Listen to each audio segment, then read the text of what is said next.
কয়েক মিনিটের মধ্যে এই সুস্বাদু ফ্রাইড চিকেন রেসিপিটি তৈরি করতে পুরো ভিডিওটি দেখুন।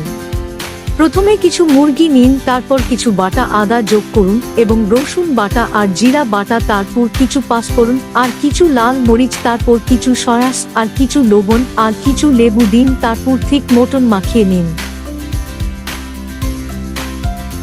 এরপর কিছুটা ময়দা ও কর্নফ্লাওয়ার নিন, তাতে কিছুটা হলুদ মশলা মেশান, তারপর আবার একটি ডিম দিন, এরপর পানি দিয়ে ভালোভাবে নাড়ুন।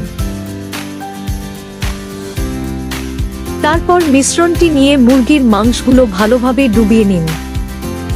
এরপর মুরগির মাংসের সাথে আরও কর্নফ্লাওয়ার মেশান। এরপর একটি ফ্রাই প্যানে কিছুটা তেল ঢেলে মুরগির মাংসটি তাতে দিয়ে দিন। তারপর কিছুক্ষণ পর ঠিক মতন চেকে উঠিয়ে নিন।